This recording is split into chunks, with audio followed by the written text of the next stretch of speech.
Well, it's great to see you. I'm looking forward to being able to speak about what it means to be a friend of God. And we we've been looking at a series recently on what it means to um, be able to receive God's love and then be able to reflect that love and to give it away. And I want to look at how being loved by God gives us the ability to share it in the context of our friendship with Him. And we recently hosted Family Fun, which is something we do in our church on a monthly basis on a Sunday afternoon.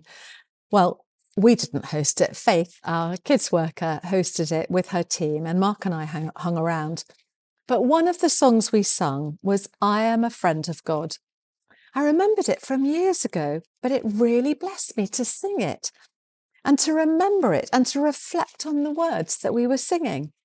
And of course, it got me thinking, what does it mean to be a friend of God?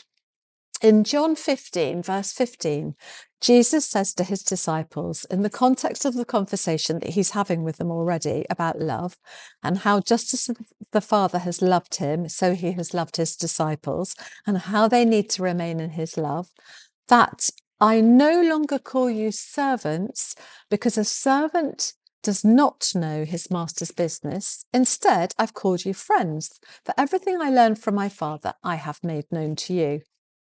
And he goes on to say that he chose his friends so that he might go on and be fruitful, and that whatever they ask in his name, the Father would give them. Friendship is a really precious concept, and I guess all of us will know what it is to have gained friends, lost friends, missed friends, wanted friends, feel like we failed as a friend, tried hard to be a better friend, and maybe even watched Friends. And while we or some of our children have grown up watching that well-known American sitcom Friends, which in many ways dominated a whole generation as they grew up, one might say that there were both good and helpful elements of that sitcom and perhaps some less helpful ones in the show. But nevertheless, I do know that a big part of the draw of that series was the appeal of community and friendship. And I've just read a trilogy plus one, I'm not sure what the name of that would be, of the story of four friends who together journeyed life as friends, including divorce and marriage, and in one case, death. A story of choices, good and bad, and commitment and forgiveness and new starts. Why did it appeal to me? Perhaps because it was the story of friendship. Isn't it amazing how God calls us his friends? That's quite something, isn't it? So I want to look at what it means to be a friend. What does it require from us, I wonder? Well, in any healthy relationship, whether family or marriage or platonic friendship, there are certain requirements that make things work well, I think. And the things we may want to consider when working out the quality of our friendship may be things like, do we feel known and understood? Do we feel that we were chosen? Do we receive affirmation? Is there a sense of joint purpose? Are we growing as a person? And in many ways, this is what I believe we're all looking for in our relationships, to be chosen in some way, to be known, to be understood, to be affirmed, where there's a sense of purpose, and to be accepted and to be able to become the best version of ourselves. This is what good friendship offers. And God's love and the offer of friendship actually fulfills each of these desires that we have. And I'd like to just have a little closer look at all of that. We are chosen by him. In Romans 8, verse 30, it speaks of how we were chosen. For those he predestined, he also called. As far as God is concerned, you were planned and anticipated with great joy, even if you were a surprise to your parents.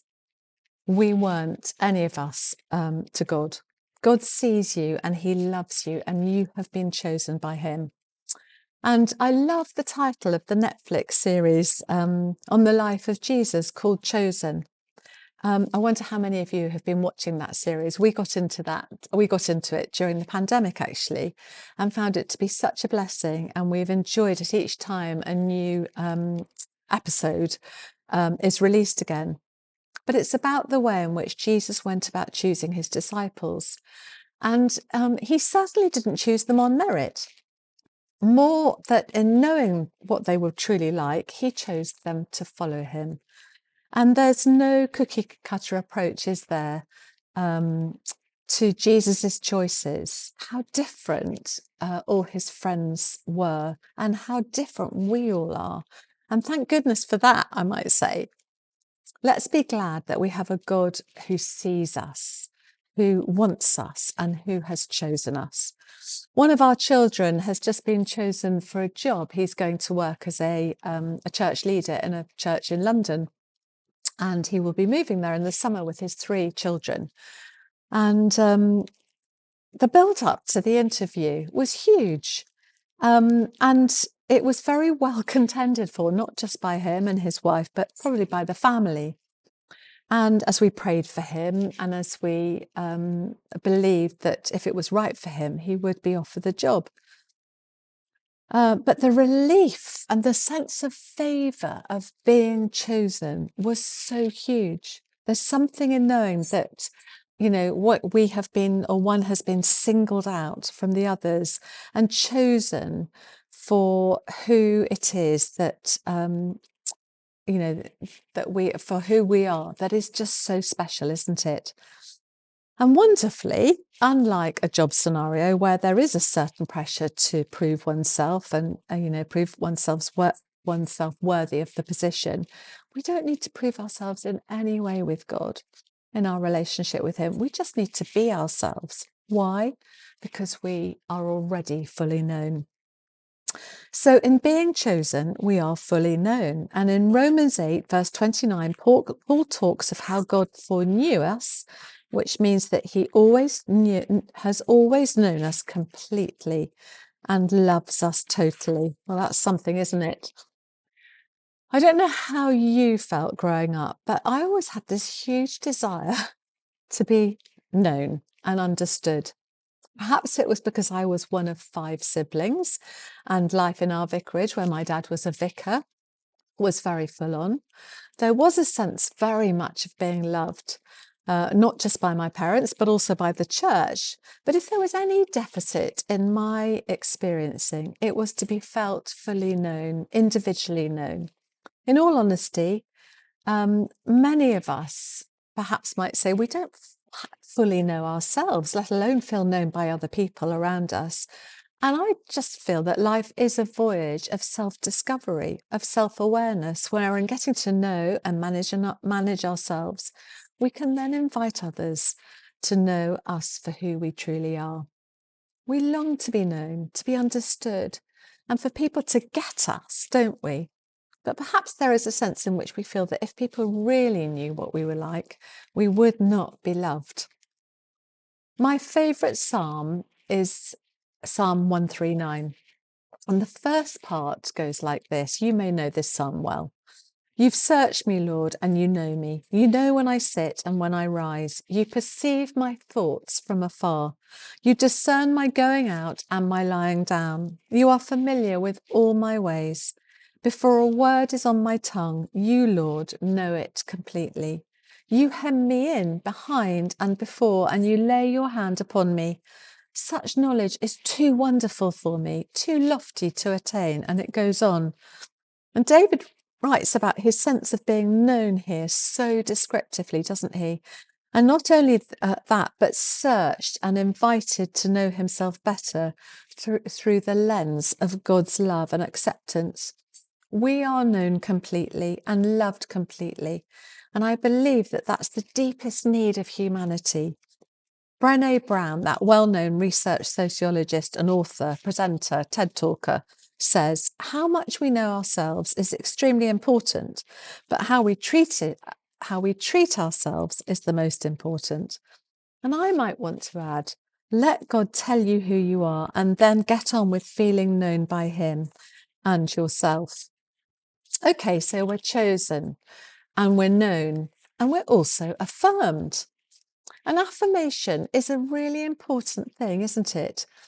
Many of us look for affirmation in the wrong way, don't we? In the wrong places, don't we? Perhaps we might look back on our lives and realise that we've succumbed to the temptation of finding our affirmation in things other than our identity as a loved child of God, as a loved disciple. And I guess a lot of us would say that, and maybe some of us have regrets. One of our grandchildren, I should say, who is just 4 years old, and actually goes to a little Catholic school in Brighton, was presented recently with a Good Disciple Award. And it was for good behaviour. And we got to hear about it. And the award was worded, "Well done, good disciple, for listening and being kind." And I did think to myself, if that's not affirmation and a picture of who we are and what we are called to be, I really don't know what is. Little Noah felt affirmed in his behaviour. He obviously needed encouragement to listen well and to be kind. But he was being affirmed in this little award, wasn't he? He was learning that was, the best way to be. And we're offered the same. But I just want to say we're already enough and we're already fully loved. We just need to, a little bit like Noah, we just need to listen well to what has been spoken over us. God declares over us that we are forgiven and accepted and that he is pleased with us. We have been fully justified and made right with him, and we are loved disciples. And I just want to say thank God for what Jesus did on the cross, because Jesus' death and resurrection mean that we can receive forgiveness for our mistakes and our sin, so that we can move on. God pronounces over us freedom from the weight of our sin and our regrets. And he not only forgives, but he also forgets our faults. Instead, he speaks words of affirmation over us. I love the book, the film, The Shack, written by William Paul Young, where God is depicted as a gorgeous big black mama who regularly expresses, "I'm particularly fond of him or her." And the implication is that whatever you have had spoken over you, God says he's particularly fond of you and you are uniquely loved by him. And so let's look at our purpose. God has also made us with a purpose. That's good, isn't it? What a relief. For those he foreknew, he also predestined. We do have a destiny and we do have a direction. And some of us get very caught up with that, don't we? What am I meant to be doing? How do I know I'm in the right place? And I want to just look at this because it's a difficult area. And I feel that this comes down to how much do we trust that we, in the context of our friendship with God, will be gently guided by him, and that our ultimate purpose is actually relationship with him and one day eternity. And we actually do have the capacity to journey with God so that we become more familiar with his voice. As we walk with him, we become more attuned to him as in friendship and to his ways, which is why he does talk about obedience. When you know someone's heart and their desires, it's normal, isn't it, to want to please them and to live obedient to that, isn't it? And it is the same in our relationship with Jesus, as he demonstrated with his disciples. He calls us friends because he has made known to us all that he has learned from his Father. No longer are we to be called servants, but friends. And do you know, there is a lot of direction in Jesus' teaching as to the way we should be living. And again, I do recommend the Chosen series that I referred to earlier as a refreshing way of being reminded of the way Jesus models how we could live. So, what else happens in friendship? Hopefully, in a good relationship, we develop and we grow and we become a better version of who we are. And I don't know about you, but there are some people, I might say, who bring out the worst in me. And then there are the others who bring out the best. And I can honestly say that my best friendships are those where I do feel accepted for who I am. I do feel understood. I do feel encouraged and affirmed. And where there is perhaps some kind of common purpose and belief, and where there's a sense of journey and anticipation. And how much more might the friendship you and I have with God offer when we fully accept His great affirmation over us? How much more might we become the more than we might ever have imagined we might be? It is the work of the Holy Spirit. And it is His work in us, transforming us, hopefully, into kinder, more patient, wise and thoughtful, secure and beautiful people. Friendship with God enables us to become the people that we were always meant to be. When other relationships make us feel less or let us down, He makes us feel more. Sometimes our challenge is the receiving of the value that God gives us, isn't it? And sometimes maybe we'll pull back from that. Perhaps you recognise that in yourself a bit. How much are we really able to receive the love that He offers us, I wonder?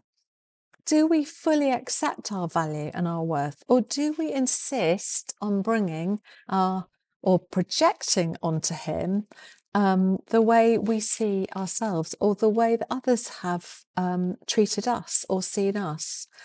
Perhaps we've been treated badly, perhaps we haven't been respected, perhaps we've even been abused. And sometimes that can cause a little bit of a block in our being able to receive what God says and what God says over us. And as you know, as we all know, hurt people hurt people. And maybe returning the offer of friendship with God is something that some of us have to really work on. Just as in any human relationship where we're offered love and we have to work out whether we can return it or not, so it is with God, but He's patient. Actually, what God is really after is our whole selves. And Paul urges us, doesn't he, to offer ourselves as living sacrifices, our whole lives, every part of who we are. And I suppose in the same way that Jesus gave up everything for us, He requires us to give up everything for Him. And you know what? There is joy in that, because it's mutual giving and it's joyful submission, a bit like a marriage or a really good friendship, a partnership, if you like. And the great thing about that is that the more we grow in our friendship with God as the authentic, unique people that we are, the more we're able to have the capacity to express to others the true nature of God. That's the way it goes. Too often, says Brené Brown, we underestimate the value of small steps and tiny achievements. Instead, we seek instant gratification, perfectionism, and a life without regrets. Yet by trying to be and do perfect, we often forget to be ourselves. However, she continues, only by being our most authentic self can you ensure living a life true to yourself.